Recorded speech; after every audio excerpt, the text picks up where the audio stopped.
Hello दोस्तों, कैसे हैं आप सब। उम्मीद करती हूँ अच्छे और मस्त होंगे।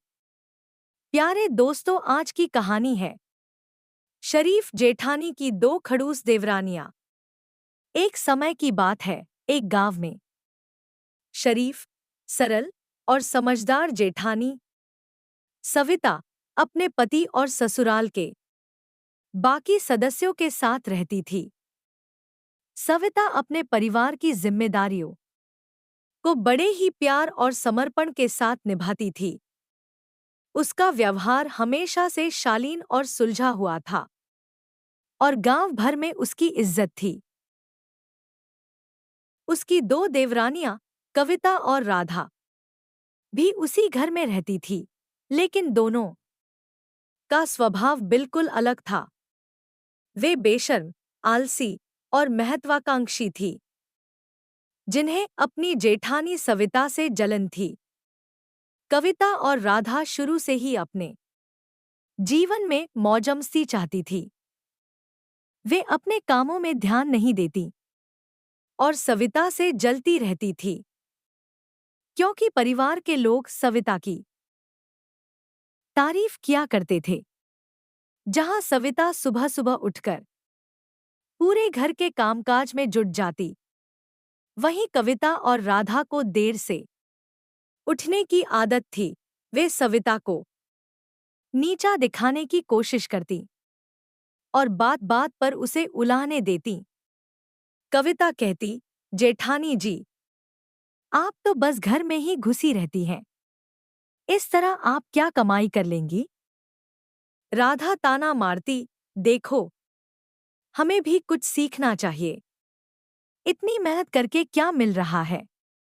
लेकिन सविता उनके इन तानों का कोई बुरा नहीं मानती थी। वह जानती थी कि सही रास्ता चुनने से ही जीवन में सच्ची खुशी और संतोष मिलता है। इसलिए वह मुस्कुराकर अपना काम करती रहती। सविता ने कभी किसी से शिकायत नहीं की।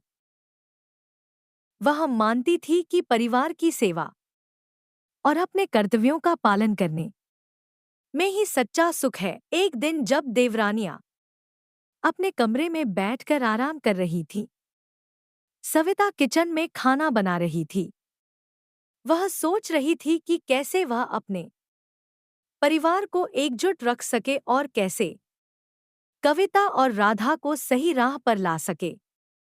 उसका धैर्य और सहनशीलता उसे प्रेरणा देती रही। गांव की एक महिला समिति थी, जिसमें सभी महिलाएं मिलकर गांव के विकास और समस्याओं पर चर्चा करती थी।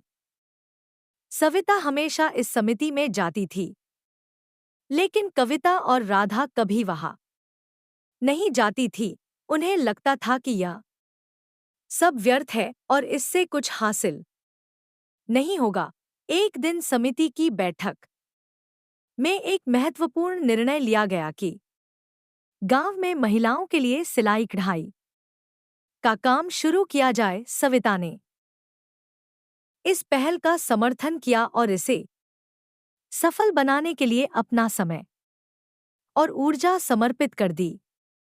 जब सविता ने इस नई पहल की बात घर पर बताई, तो कविता और राधा ने फिर ताना मारा, ये सब बेकार की चीजें हैं, हम इससे कोई बड़ा काम नहीं कर सकते। सविता ने शांति से जवाब दिया, बड़ा काम करने के लिए हमें छोटे कदमों से शुरुआत करनी चाहिए। हर काम महत्वपूर्ण होता है, अगर हम इसे सही ढंग से करें। देवरानियों ने उसकी बातों को नजरअंदाज कर दिया और अपने मौजमस्ती वाले जीवन में व्यस्त रहीं। समय बीतता गया और सविता के प्रयासों से गांव की सिलाई कढ़ाई की पहल सफल होने लगी।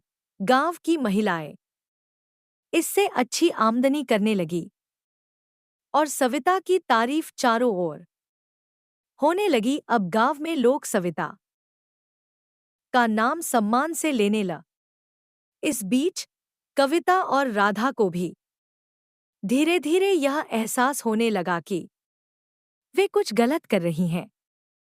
वे देख रही थी कि सविता अपने काम से न केवल घर में बल्कि गांव में भी इज्जत कमा रही है, जबकि वे लोग अब भी अपने आप में व्यस्त थीं और कोई खास मकसद नहीं था।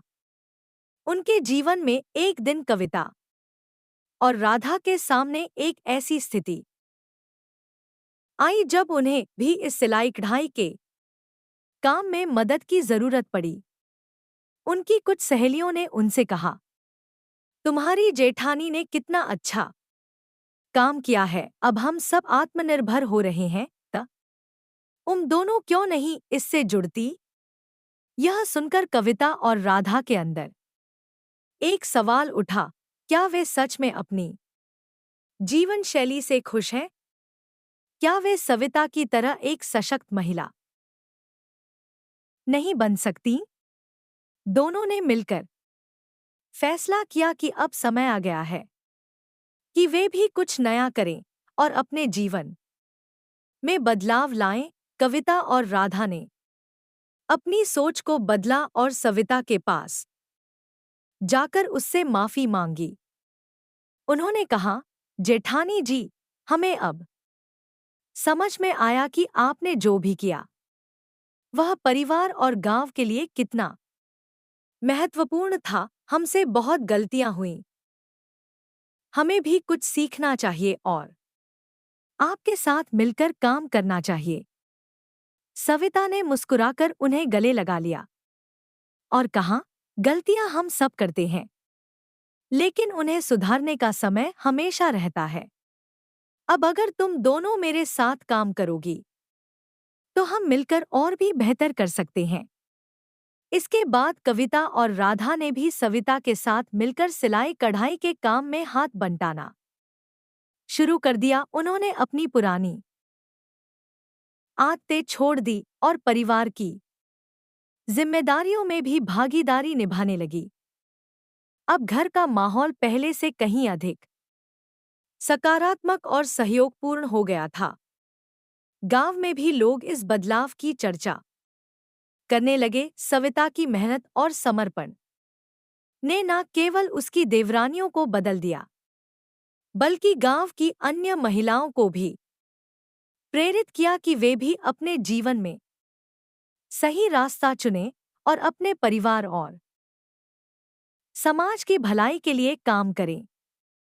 यह कहानी एक प्रेरणादायक उदाहरण है कि कैसे एक महिला का धैर्य, समर्पण और सही सोच एक पूरे परिवार और समाज को बदल सकता है। सविता की तरह अगर हम अपने कर्तव्यों को समझकर सही दिशा में काम करें तो हम न केवल अपने जीवन में बल्कि दूसरों के जीवन में भी सकारात्मक बदलाव ला सकते हैं। प्यारे दोस्तों, यह कहानी यहीं पर समाप्त होती है। आपको यह कहानी कैसी लगी? कमेंट बॉक्स में जरूर बताएं। अगर आपको हमारी ये कहानी पसंद आई हो तो कृपया हमारे वीडियो को लाइक, शेयर और चैनल को सब्सक्राइब जरूर कर लें। इससे हमें मोटिवेशन मिलता है और आप तक ऐसी ही मजेदार कहानियां सबसे पहले पहुंचती रहेगी। प्यारे दोस्तों, नमस्कार।